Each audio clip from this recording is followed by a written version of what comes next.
Hello, this is Rozz Lewis from Mash.ie. This is episode 9 of our Mash lockdown series. It's a series of episodes designed for parents, families and teachers who are locked in with their children and desperately need ideas to help them, through this time. That's what we're hoping to do with this. We are on Instagram, Mash.ie. We're also on IGTV. You can get all these videos there as well, and YouTube now, Mash.ie as well. So please go follow us, share these videos with people that you think might need it, parents, with families, with teachers all over the world and in Ireland. Please do that.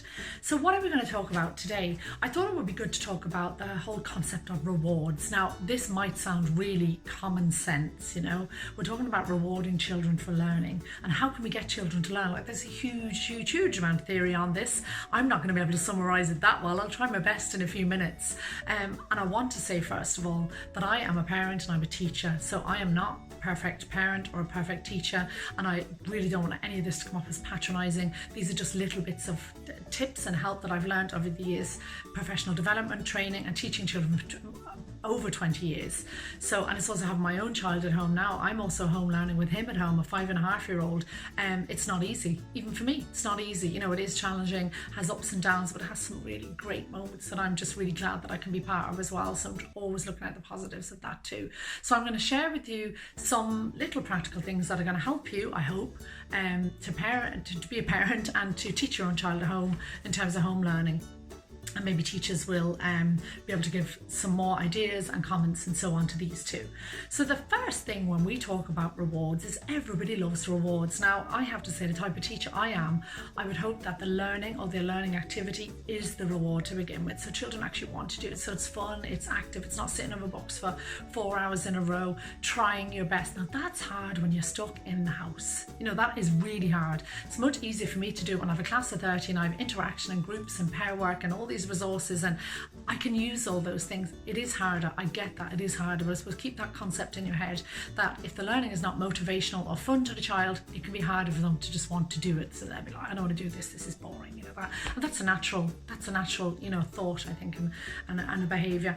These reward systems are going to depend on the age. So, my boy is in junior infants, he's 5.5. He responds very well to stickers, to little bits of chocolate, to little bits of telly, cartoons, very small rewards, maybe baking with mommy or daddy, helping daddy with it. He does respond to those. If you have a child in 5th and 6th class, again, a different type of reward system. So you might be using something like their choice of film, video gaming, PlayStation, and when you're using those tools as a reward, you make sure you're not using those rewards at any other point. So if they're watching telly all day and then you say to them, oh, now you get to watch telly for 10 minutes, it's not going to be actually motivational or enjoyable to them. They're not going to want to do it. So you want to keep the rewards, whatever they are, whatever the child wants to do to enjoy themselves, you're going to keep it specifically for when they finish their home learning section of the day.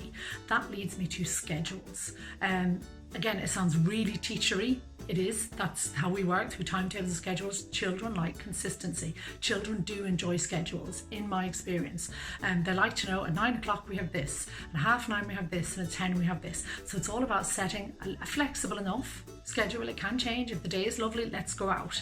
But that they know, and your teacher will have sent you work, and some of them are even setting timetables so that your child knows what time they start work at, relatively, and they know how long they work for, again, depending on the age. So that it would be no harm to draw up a schedule. Our little boy uses a visual schedule, but you could, for an older child, they could write their own schedule, actually, and write it up in times as well. So they're having input into their own schedule. And, our little boy, Emrys, actually has input into his own schedule. He moves the different activities around, depending on how he's feeling. A chart system is really useful. We use it with Emrys, and used to get 3 ticks for certain parts of the day. If he gets his 3 ticks, he gets to watch some telly, or he gets to have a treat, or he gets whatever it is. Now, the only thing with rewards is be careful you don't use them as a threat. So you're not going to say to them, if you don't get these 3 ticks, you're not going to watch telly. However, you're at home all day. You could be working. You might need them to watch telly for an hour or two. Normally, those rules go out the window. Emerson normally doesn't watch much telly, but I actually do need him to watch telly. So just be careful with that one. If you threaten something, you have to follow through. If they don't get their 3 ticks or their stickers or whatever that you want them to do, you're going to have to take the telly away. unfortunately for that evening. But then the next day they will realise you mean business, I guess. So keep that in mind. The other thing is keep weekends free and different. So we have tried to think of different activities. The baking one on the Saturday, the Sunday we go out for a drive and a longer apart, walking and outside, picnics, digging in the sand. Don't do school at the weekend because they're going to get tired and they're going to get worn out and they're going to get sick of it. Have a special movie on a Sunday with popcorn, have a TV picnic. Think creatively, sit down with the kids if they're old and say, what kind of things will we do at the weekend? So have a think about that. Class Dojo, I've talked about it before in other episodes. They have a behaviour system that you can set up with your child. I think it's free to trial for a while, maybe a month, and after you have to pay. That might be something useful. So when you set the rules, you could have an agreed set of behaviours. So we're gentle, we work hard. These are similar to classroom rules. And if they keep them, they get their points. If they get so many points every day, they get this. So many points at the end of the week. Maybe they get a download of a new game or a new app. Whatever it is that keeps them motivated and keeps them focused and keeps them learning. Keeping things as normal as possible as we can to the school environment. That's really important. Finally, your teacher might be available to help. Not by phone, don't go ringing her or him. You might, I don't know how you communicate with your teacher, but you might be able to email them or Class Dojo them and ask them what works well for my child, what behaviour systems have you got in place. They won't mind sharing with you what they do. You might be able to transfer some of those approaches and methodologies to your own home learning environment. And finally, on the teacher thing, don't threaten the teacher because we have to have those children back in our class. So don't say, oh, if you don't do this work, the teacher's going to get you or so on. So we're trying to keep that positive as much as we can, using the reward strategies that I gave you there, as opposed to threatening the teacher, because we're going to have these children back with us and we want to keep this positive relationship going as much as possible, So they are a couple of little ideas and tips that might help you. I'd love to hear your thoughts on this. I could be very wrong, but they're things that are working for me now with Emrys. Not perfect. I'm not perfect.